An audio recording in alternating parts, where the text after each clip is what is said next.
Vamos lá? O que nós estamos fazendo? No livro do Edmund Clowney. Clooney é o ator. Esse é o Clowney. Ele está desenvolvendo uma teologia da igreja. Falamos já de vários aspectos dela, como a Assembleia de Deus, a Assembleia reunida. Falamos a respeito do corpo de Cristo. E hoje nós vamos falar da igreja como comunhão do Espírito. Eu dividi o capítulo, você pode seguir o seu capítulo aí que você vai ver, já abre aí seu livro, você vai ver que eu vou seguindo direitinho o capítulo, tem as páginas, e aí você vai ver como é que eu dividi essa aula em 3 partes, se não der tempo, não fique preocupado. A gente para e continua semana que vem. A primeira pergunta que eu quero receber é como a vinda do Espírito Santo sobre a igreja cumpre as promessas mais antigas para o povo de Deus. Não significa que o Espírito Santo não habitava o povo de Deus antigamente, eu vou mostrar como. Se a igreja não começa no Novo Testamento, se é o povo de Deus que sempre existiu, como que se dava a relação do Espírito Santo com o povo de Deus no Antigo Testamento? Mas o que tem de novidade? Por que tantos livros falam que a igreja começa no dia de Pentecostes? A gente vai falar um pouco sobre isso. O Clowney vai nos ajudar. Veja o que ele diz. Começa aí na página 45. Ele começa com uma historinha. Você que vai fazer uma caravana com o reverendo Ronaldo para Israel. Ele já foi. Estou falando de você mesmo. Se você já visitou Israel, você deve se lembrar quantas fotografias e slides você trouxe. Algumas podem ter sido desapontadoras, tristes igrejas, memoriais, em lugares separados, sagrados, e mercadores vendendo relíquias feitas em Taiwan. Já viu? Você compra um negócio lá, um pouquinho de água, óleo, ungido. Talvez a sua lembrança mais brilhante seja um culto matinal ali no túmulo. Apesar de ser improvável que esse seja o lugar do túmulo real de Jesus, tem a vantagem de ser uma espécie de realidade preservada. A realidade é a emoção de toda a experiência, estar onde Jesus esteve, no Monte das Oliveiras, olhando sobre Jerusalém, navegar pelo Mar da Galileia, estar ali, fortaleceu sua fé. Ter ido lá com Ronaldo, lá no Monte das Oliveiras, deixou você assim mais crente? Ou a simplicidade da realidade o desafiou? Ele vai continuar dizendo, olha, às vezes nós supomos, eu e você, que se a gente tivesse estado com Jesus, andando com Jesus, igual os discípulos andaram, ouvindo Jesus, as lições, andando lá e pensando, nossa, se eu estivesse aqui com Jesus, teria sido mais fácil crer em Jesus. Como se no passado a realidade fosse mais saturada da presença de Deus, porque Jesus estava ali encarnado. Só que ele vai corrigir, aí eu pulo algumas páginas, está na 45, depois eu vou para 46. A igreja, eu e você, aqui, hoje, ela não vive como se fosse uma memória desbotada do passado.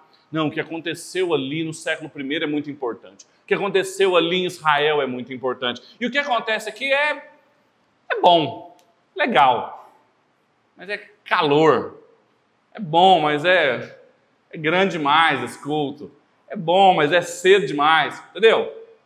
Não, a gente não vive agora uma experiência dessubstancializada do que foi no passado. Mas uma realidade da vinda do Espírito. O Espírito Santo de Deus sobre nós é o selo, é a marca, é a garantia de que aquilo que a gente vive aqui é tão real, poderoso e marcante quanto o poder que ressuscitou Jesus dos mortos. É o mesmo Espírito. O povo de Deus, reivindicado por Cristo no sangue da nova aliança, tornou-se a comunhão do Espírito enquanto espera a volta do seu Senhor.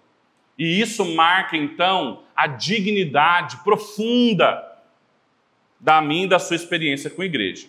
E aí ele vai começar a falar algumas coisas sobre o papel do Espírito Santo na igreja.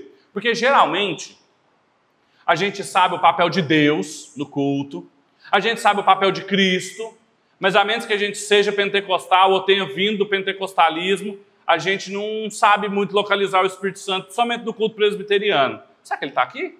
Não vejo acontecer nada. Não tem um negócio, um calorzinho. O calor que eu estou sentindo é outro. Obrigado, Fabrício.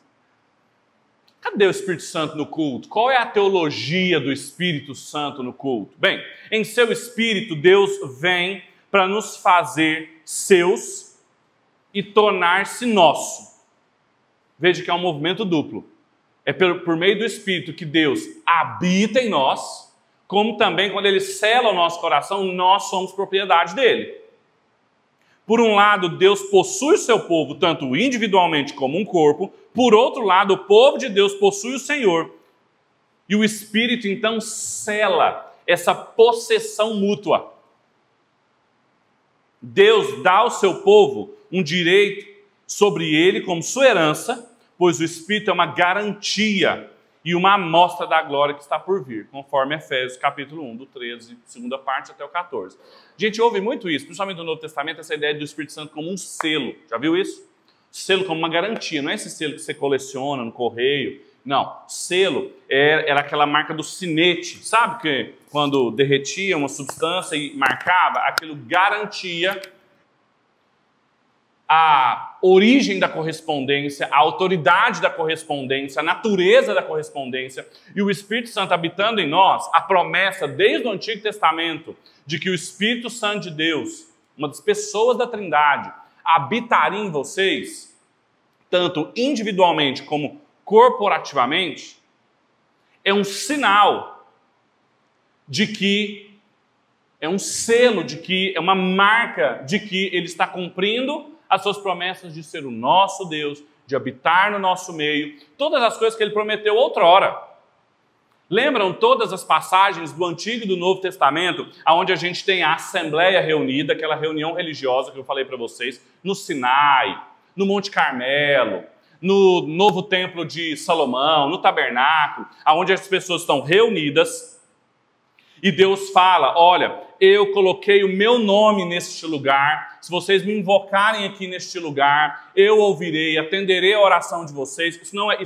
Isso era a expectativa do mundo do Antigo Oriente Próximo.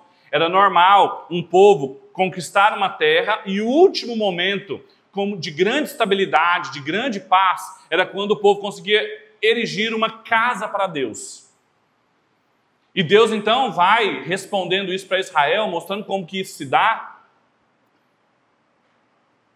E aí essas promessas vão abrindo, elas vão continuando no Novo Testamento, e quando o Espírito está sobre nós aqui, é a mesma promessa. Da presença dele, da habitação dele. Não ficou lá em Jerusalém, não ficou no Monte das Oliveiras, não ficou no Monte Sinai.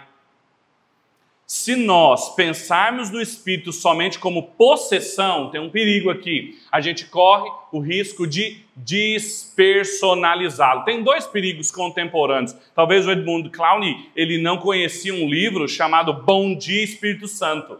Muito provavelmente ele não conhecia, não é? Sorte dele. Em que a gente personaliza demais o Espírito Santo e torna-se uma pessoa com quem a gente se relaciona sozinho com ela. Não sei se vocês tiveram o desprazer de ler esse livro. É um daqueles livros que a gente tem que morrer antes de ler.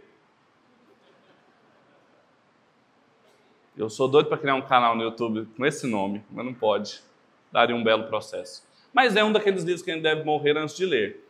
Que o Benny Hinn narra, que está lá fazendo a barba, aí ele fala, 1 minuto, Espírito Santo, deixa eu terminar aqui para a gente poder conversar. É daí para baixo. Então é o amigão, vira o companheirão dele, com quem ele conversa, etc. Práticas que a Bíblia não nos orienta a fazer. Há um livro muito bom chamado Para a Glória de Deus, em que o autor, o Daniel Block, ele chama a atenção uma coisa que raramente a gente percebe: o Espírito Santo não é cultuado, nem no Antigo nem no Novo Testamento. Ele não é uma pessoa a quem a gente se dirige. Já viram nos textos da nossa liturgia? Ninguém dirige ao Espírito Santo. Vem sobre nós, Espírito de Deus, blá, blá. Não tem esse tipo de oração no Antigo e no Novo Testamento. A gente sempre se dirige ao Pai, em nome do Filho, no poder do Espírito Santo, na efetividade do Espírito Santo. O culto ele é sempre trinitário, mas a quem a gente se dirige e o papel de cada pessoa no culto é muito importante. Então tem um perigo de avaliar a sua personalidade, ele é uma pessoa, mas também tem um perigo de despersonalizá-lo, pensar que ele é só um poder, o Espírito Santo de Deus é um poder, é um arrepio, é um quentinho, é um negócio aqui na espinha. Não, ele é uma pessoa. Ele tem vontade, ele tem agência, ele se entristece. Não é isso que o apóstolo Paulo fala em Efésios, capítulo 4, versículo 30, que o nosso pecado entristece o Espírito Santo de Deus? A pessoa.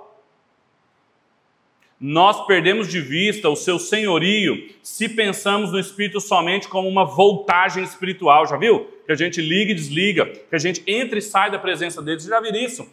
Tem gente que ora assim: Senhor, estamos entrando na sua presença. Minha pergunta sempre é: onde ele estava antes que ele não estava na presença de Deus? Sempre eu fico me perguntando isso. Não é uma voltagem, não é um fusível que você liga e desliga. Agora eu estou cheio do Espírito, agora eu estou vazio. É uma pessoa, habita em você. Por outro lado, se nós nos esquecermos de que o possuímos, perdemos de vista o mistério do seu poder em nossa vida e em nosso culto. Até aqui, ok? Beleza, lembra que é uma aula, vocês podem interromper e perguntar. Outra coisa é que o Espírito Santo de Deus, ele não é algo que nós devemos buscar como uma espécie de plus, sabe assim, o HBO Max. Negócio assim, além. Tem Cristo, mas eu vou atrás de um negócio além. Não, o Espírito Santo não é algo a mais que você busca depois que você foi encontrado por Cristo, depois que você se tornou membro de uma igreja. Veja, o Espírito não nos leva além de Cristo, mas nos leva até Cristo. A presença do Espírito é, portanto, uma promessa, mas ele é uma realização também. De que esse relacionamento que a gente tem com Deus, com Cristo, é sinal de que o Espírito Santo já está atuando no nosso coração. Todas as vezes que uma criança, esse é o argumento número 1 da apologética de pais e filhos e pastores de criança.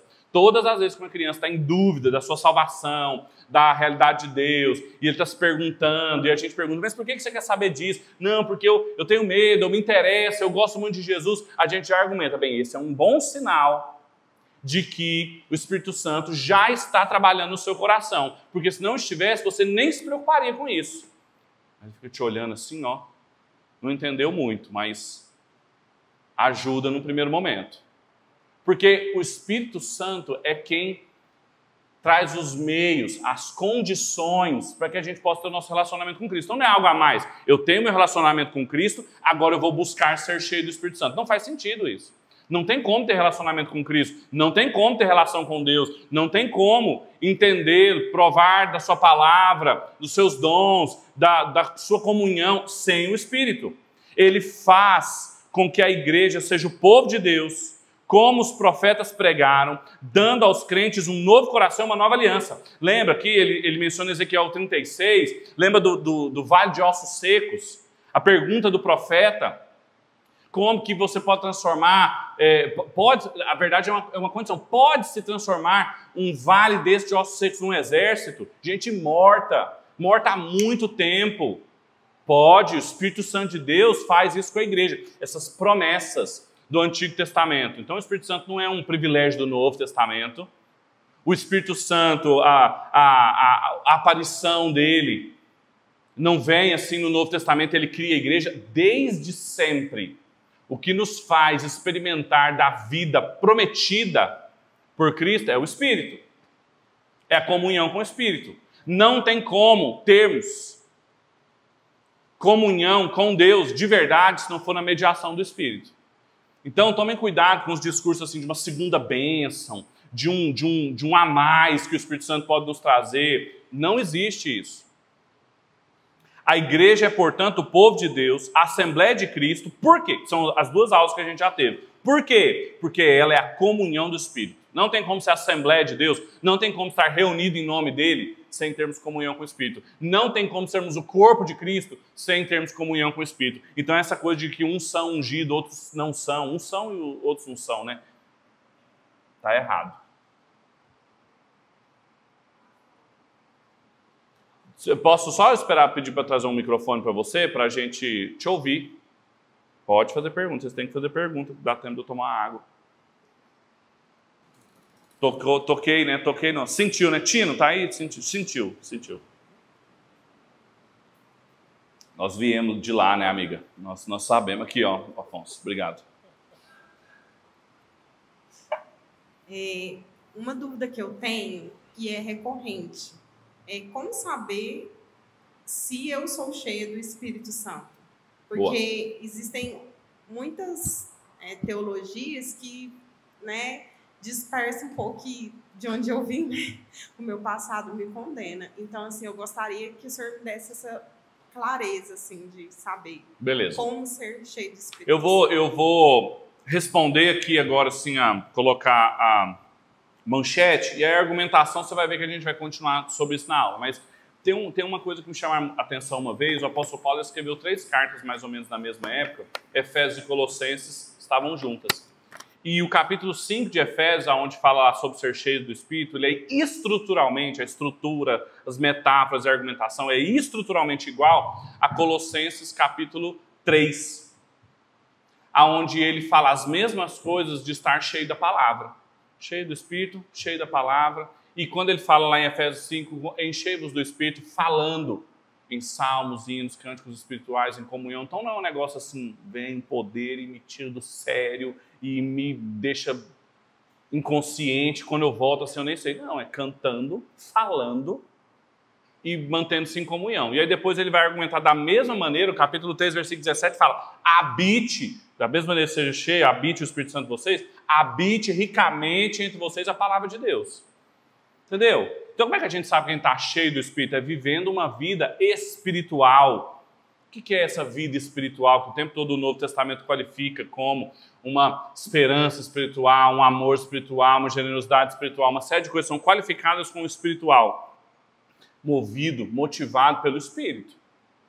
E não essa mediunicidade que a gente ouve por aí. Mas vai ficar mais claro daqui para frente, eu vou retomando, tá? Aí aqui eu começo a transicionar da primeira parte da aula para a segunda. O evento do Pentecostes, Atos capítulo 2, ele dramatizou o dom do Espírito e a capacitação dos discípulos. No Pentecostes, o Senhor veio tomar posse do seu povo, enchendo a sua casa espiritual com a sua presença. Veja a imagem dos discípulos reunidos, depois de receberem instruções de Jesus. O que eles estavam fazendo ali? Eles estavam no culto, eles estavam orando. Vem o Espírito e os toma ali, enche eles da presença de Deus, a mesma estrutura. É isso que a gente tem que aprender em teologia bíblica. Teologia bíblica é você pegar um tema lá atrás, em Gênesis, igual eu fiz hoje na ceia, vocês viram? Peguei um tema lá atrás da ceia, começa lá em Gênesis, e ele vai se desenvolvendo, se desenvolve em Levítico, se desenvolve nos profetas, se desenvolve no Novo Testamento, em Hebreus, até Apocalipse. Isso é teologia bíblica. Geralmente no começo é uma mensagem de curta compreensão, a gente não sabe quem que é o Melquisedeque, a gente não sabe o que é Salém, a gente não sabe por que pão e vinho, mas vai abrindo até a gente entender tudo.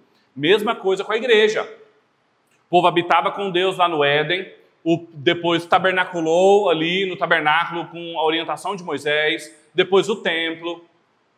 Aí todos esses momentos assim da presença de Deus, esse tema da presença de Deus, dele marcar aquele local com o seu nome, com a sua presença, Pentecostes é mais um episódio destes tantos outros. Não é uma coisa totalmente nova, não é um negócio assim que ninguém nunca viu antes. É um cumprimento de uma promessa que tem sido estabelecida. Veja, o fenômeno do Pentecostes nos faz lembrar do fogo e do vento no Sinai e também da nuvem de glória que encheu o tabernáculo. Por que o fogo? Porque essa imagem no Pentecostes do fogo não é um negócio novo. São imagens, metáforas já utilizadas antes para falar da presença de Deus tomando seu povo. O Espírito veio sobre a comunidade cristã reunida em Jerusalém, o evento foi público, marcou uma nova época na história da redenção. O Espírito não foi dado simplesmente para capacitá-los a testemunhar somente naquela ocasião. Algumas pessoas fazem uma leitura de Atos, dizendo, olha, agora eles foram capacitados, é um poder para eles poderem... Claro, é um poder, eles foram capacitados, mas não só para testemunhar naquele momento. O Espírito veio sobre Cristo no batismo, assim como Cristo batizou a igreja com o seu Espírito no Pentecostes. Veja que momento importante. E aí esse momento ele é tão importante que ele faz com que algumas pessoas se perguntem, a igreja teve início no dia de Pentecostes? Essa é a segunda parte da aula. Quanto à primeira parte, vocês têm dúvidas? Vai para a segunda agora. Alguma consideração, alguma dúvida? Todo livro de igreja que você pegar assim, desculpa, Todo livro assim, mais ou menos de igreja que você pegar, que não é um tratado teológico sobre igreja, você vai ver os autores falando sobre a igreja começou no Pentecostes. Quando que a igreja começou? A igreja começou ali em Atos, não é? Você já viu isso, sim ou não? Todo mundo já viu. Eu ia pegar uns exemplos aqui de livros para a gente morrer antes de ler, mas não precisa. A gente já viu isso. Só que está errado, porque a igreja não começou ali. Como eu falei para vocês, é um novo capítulo da história da redenção. Ele coloca aqui, da história da redenção, mas a igreja não nasceu ali. Veja, ele responde exatamente essa pergunta no livro aí que você tem em mãos. Então faça um asterisco aí. Está escrito assim, a igreja nasceu no dia de Pentecostes? Aí ele fala assim, essa primeira questão encontra sua resposta na história da redenção. Lembra que eu falei de teologia bíblica? Deus foi se revelando para o seu povo na história. Deus podia ter revelado tudo de uma vez, aparecido, entregado para um profeta e falar assim, está tudo aqui, manda ler, decorar e aprender. Podia, mas ele queria fazer isso? Não. Porque a revelação e a redenção acontecem na história. A história é importante para os cristãos. A história não é assim um problema que atrapalha a gente, o fato da gente ser circunstancial, histórico, não. Deus se revelou na história e salvou a gente na história. E à medida então que a história vai correndo, a revelação de Deus vai tornando-se mais clara para nós. Ela vai se tornando mais precisa e mais clara. Não é que ela vai mudando, não. Clareza e precisão são diferentes de transformação. Então a gente tem como entender o dia de Pentecostes colocando ele na história da redenção. Não é isso que a gente faz todo sermão aqui? A gente pergunta que lugar que essa pessoa aqui ocupa na história da redenção e que lugar que eu e você encontramos nessa história. O Pentecostes não criou o povo de Deus, apenas o renovou. Os judeus louvaram o Senhor em línguas gentílicas, o sinal da inclusão das nações que acompanhava a promessa de renovação de Israel em Cristo, conforme está lá em Isaías 49:6. A gente sempre se encanta com o milagre deles terem falado em outras línguas ali. Graças a Deus que esse aqui é um curso de eclesiologia e não de pneumatologia, então não precisa explicar isso. Ronaldo está ali, vocês o procurem no final. Mas tem 2 milagres ali, não só as pessoas falando em outras línguas, tem um milagre das pessoas ouvirem o evangelho no seu próprio idioma. As pessoas esquecem disso. A beleza ali, o que maravilhou as pessoas é que o pessoal parecia que estava bêbado, cedo, e era um monte de gente inculto, falando um monte de idioma, fluente. Pá, começou assim, instalou o drive do Duolingo e começou a falar as maravilhas de Deus. Isso é um negócio assim que aconteceu, um grande... Não, é uma promessa. Isaías profetizou isso, da inclusão do povo que não era de Israel, agora na igreja. Por meio de quem? Do Espírito. O povo rebelde de Deus tinha sido desertado, declarado como não povo. Lembra quando Deus chama Oséias, manda ele se casar com uma prostituta, ele se casa, eles têm 2 filhos, um chama não povo. Era um sinal, era uma dramatização do drama que Israel estava vivenciando com Deus há tantos séculos. Apesar disso, na sua misericórdia, ele ainda promoveu restauração e cura no ministério do profeta Oséias. Os profetas prometeram que de um remanescente poupado, o Senhor levantaria um Israel crente, que seguiria os passos de Abraão, circuncidando não a carne, mas o seu coração. Promessas. E aí, esse aqui é o dia do cumprimento, não é o dia da inovação, não é o plano B de Deus. Não, Deus tinha um povo no Antigo Testamento que era Israel, agora ele tem um outro povo no Novo Testamento que é a igreja. Não é assim. As metáforas, as imagens, o que está acontecendo ali, só pode ser corretamente compreendido se a gente rastrear a genealogia desse texto. Isso está claro? Em Cristo, o verdadeiro Israel, o escolhido de Deus, o servo fiel, o povo de Deus ele é transformado, há esperança agora para os gentios, como nós vimos no capítulo anterior, aqueles que estão unidos com Cristo estão em unidade com Israel, são nossos irmãos. Abraão é nosso pai da fé, foram importantes, foram os portadores da revelação, só que foram desobedientes à aliança. Deus estava chamando para um casamento, chamou seus convidados, eles não quiseram vir, não é essa metáfora que Jesus usa, e aí ele sai nas ruas chamando quem quiser vir para o casamento. Se os ramos naturais da oliveira de Deus foram podados por causa da incredulidade, não produziram fruto, o que você faz quando você tem lá o seu pé de amora e ele não está dando? Você passa a tesoura nele, poda, para que ele dê mais fruto. Se os ramos, Israel, não estava produzindo, Deus foi lá e podou.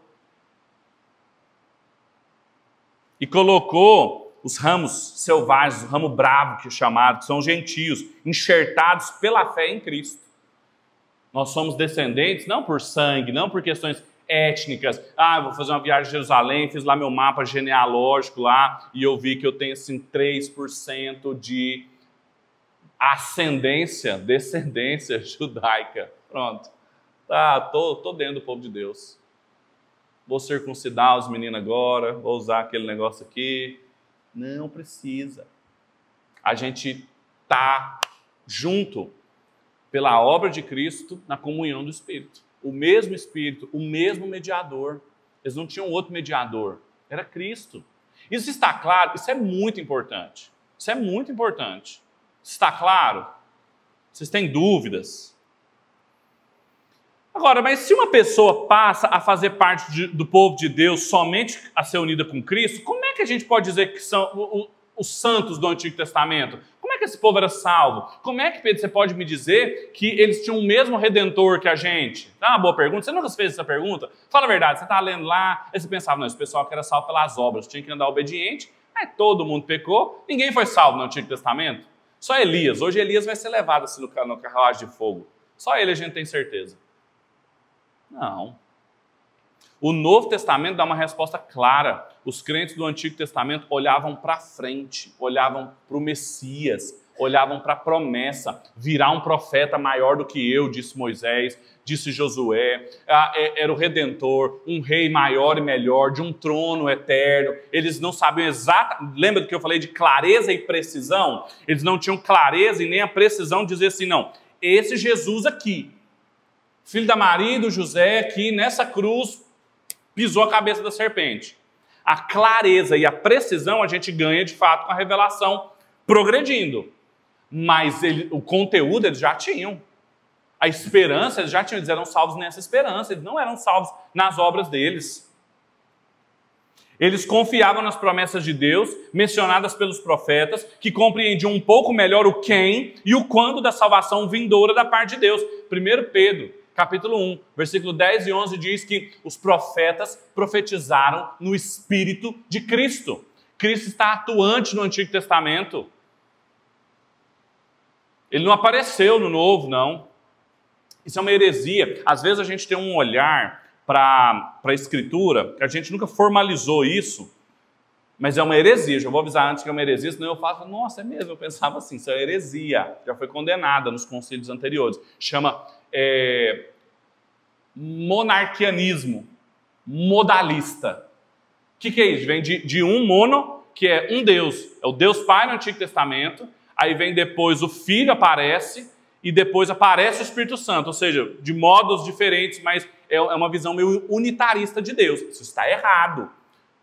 Deus é uma substância, 3 pessoas, sempre presente desde a eternidade. O Pai não é o Filho não é o Pai, e o Filho não é nem o Pai nem o Espírito Santo, e o Espírito Santo nem nenhum nem outro. Mas o Pai é Deus, o Filho é Deus, o Espírito Santo é Deus. Cada um presente, desde sempre.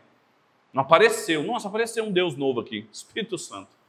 Isso é monarquianismo modalista. O Espírito que inspira os profetas é o Espírito de Cristo. O Antigo Testamento conta a história daqueles que criam nas promessas de Deus, e Hebreus nos lembra que Moisés considerou o opróbrio de Cristo por maiores riquezas do que os tesouros do Egito, porque contemplava o galardão, em Hebreus capítulo 11. Veja, Moisés sabia assim tudo, exatamente como é que Jesus nasceria, a carinha dele lá com a Maria, lá na gestação 9 meses. Não, precisão e clareza, mas ele contemplou a promessa do Messias e desprezou as riquezas da corte de Faraó, onde ele foi criado. Podemos considerar, então, tanto uma descontinuidade quanto uma continuidade do povo de Deus no Antigo e no Novo Testamento? Como é que fica essa relação? Não, se nós ignorarmos ou suprimirmos evidências de ambos os lados. Abraão, Isaque e Jacó se sentarão com Pedro, Tiago e João na festa do Reino de Deus. É o que o Senhor Jesus fala em Lucas 13. Continuidade, progressividade, promessa e cumprimento. Essas são as categorias que a gente tem para analisar o Antigo e o Novo Testamento.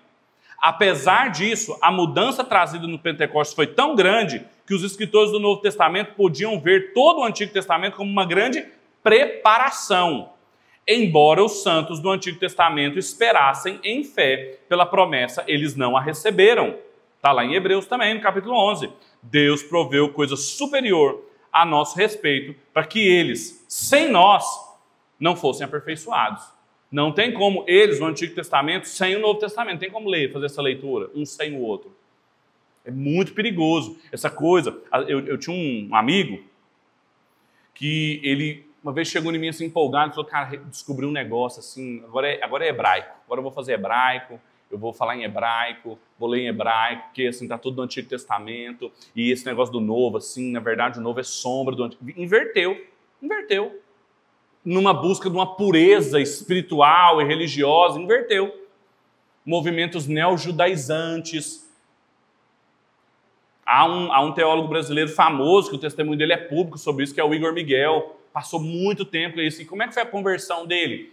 Perceber a trindade em toda a Bíblia. Ele, determinado, ele e os outros amigos dele lá da heresia, lá do Monte Sião, falou assim, cara, a trindade está aqui, não tem como negar, não. Está tudo errado lá. E aí começaram a ser perseguidos dentro da seita que eles eram. Então tomem cuidado. Não tem como a gente entender o antigo sem o novo. A riqueza. Esse versículo dá equilíbrio ao nosso pensamento. A chave é um plano de Deus. A igreja está dentro do único plano de Deus. Eu e você, desde sempre, dentro, pela graça de Deus, na comunhão do Espírito, dentro do único plano de Deus. Um plano que se desenvolve de forma que a sua aliança posterior e a superior não invalidem uma a outra. Não há invalidação da aliança que foi feita, das alianças que foram feitas. As duas grandes administrações, a gente gosta desse termo. Você lembra, toda vez na ceia eu falo da administração do pacto. Administrar. Qual é o conceito? É de gestão. Como é que é gerido? Como é que é administrado? Como é que ele funciona? As duas grandes administrações do plano único de Deus são distintas no tempo e na forma. Tem distinção. A gente não mata cordeirinho, não traz farinha, não tem um altar aqui, não tem um sacerdote para pegar na barba. A gestão é diferente, mas o plano é o único. No propósito de Deus, nem na sua natureza da salvação, ontem e hoje, para sempre, é a mesma coisa. Nós entendemos melhor a relação entre elas quando traçamos a palavra do Espírito que nos mostra os tesouros de Cristo na nova e na antiga administração do plano de Deus. Ok? Uma salvação só. Beleza? Isso está claro? Vocês têm perguntas sobre isso? Fala a verdade. Eu sei que vocês têm. Estão com dúvida. Que horas que a aula acaba? Esse não é esse tipo de pergunta que eu quero. Mas eu vou terminar agora. Tinha uma terceira parte. Se você olhar no seu livro aí, no finalzinho, a partir da página 53, aí é só 53, 54, 55. Não vai ter prejuízo. Divino, né? Divino. Essa risada sua foi alta. Você deu vazão aos pensamentos intrusivos. Adoro. Ele vai falar... Desculpa, gente. Ele vai falar de dois atributos do Espírito Santo. O Espírito Santo é Deus, correto? Então Deus tem vários atributos, não tem? O Espírito Santo também tem vários atributos. Mas ele vai falar de dois em relação à igreja. Aí eu só vou mencioná-los e dar exemplos aqui, porque tem a ver com a pergunta. Dois atributos. Ele é primeiro o Espírito da verdade e o Espírito da vida. Duas coisas. Muito interessante. Tem duas... No conteúdo você vai voltar para casa, hoje você vai ler esse finalzinho aí. Tem duas coisas muito interessantes. Primeiro, o Espírito da verdade. É pela pregação do Evangelho, ela é feita pelo poder do Espírito. Ele vai falando aqui, o Antigo e o Novo Testamento foram inspirados pelo Espírito Santo de Deus. Então, esse atributo de ser o Espírito da verdade é fundamental para a igreja. A igreja nasce dessa pregação, ela nasce dessa Bíblia inspirada pelo Espírito. Aí ele, em determinado momento, vai falar sobre durante a Reforma Protestante, página 54, as pessoas ali discutindo, e principalmente os teólogos católicos mencionando a necessidade de um Papa para as controvérsias. Veja a coisa de ser cheio do Espírito, de um Papa cheio do Espírito Santo para poder decidir pelas controvérsias. E como é que a Confissão de Fé de Westminster responde isso? Veja aí, o juiz supremo pelo qual todas as controvérsias religiosas têm de ser determinadas e por quem serão examinados todos os decretos de concílios, todas as opiniões dos antigos escritores, todas as doutrinas de homens e opiniões particulares, o juiz supremo, em cuja sentença nos devemos firmar, não pode ser outro senão o Espírito Santo falando na Escritura. Você pode dizer amém? Bonito, não é? Você quer ser cheio do Espírito? É ele que, é nessa confiança que a Reforma Protestante falou assim, olha, a gente não precisa de uma unidade institucional na figura de um líder ou de uma igreja só. A igreja é una, a gente vai ver isso. A igreja é una, santa, por causa do Espírito Santo. Por isso que esse capítulo veio agora para os próximos. Por causa do Espírito Santo. E as controvérsias se dão no Espírito Santo falando na Escritura. Os concílios, presbitério, sínodo, Supremo Concílio, concílio ecumênico, os concílios, as opiniões dos teólogos, pastor fulano de tal, reverendo fulano de tal, doutor fulano de tal, cada um deles deve ser analisado como com o Espírito Santo de Deus falando nas Escrituras. Isso significa ser o Espírito da verdade. E o Espírito da vida, em segundo lugar, é que sempre, do Antigo Testamento ao Novo, o dar a vida, o nascer de novo, sempre também foi obra do Espírito. E também nós nascemos aqui de novo por meio da obra do Espírito. É muito interessante que aí nesse capítulo eu até tinha pulado, para não entrar em controvérsia, mas eu posso agora falar que não foi por causa do tempo. Ele menciona o Calvino e ele usa uma imagem da igreja como mãe. Legal isso aí, né?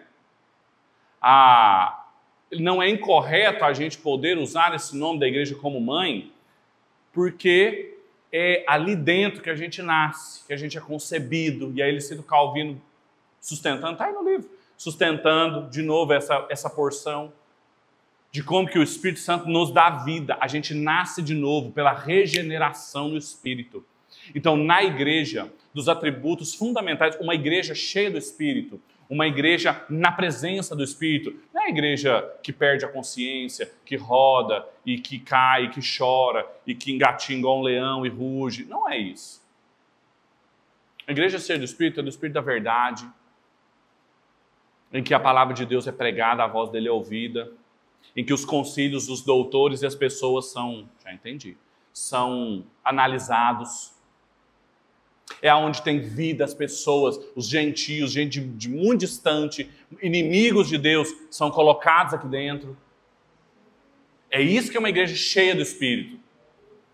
Que fala, por isso que ele fala, que habita ricamente a palavra de Deus, que falam, que cantam a palavra de Deus, em que as pessoas são trazidas.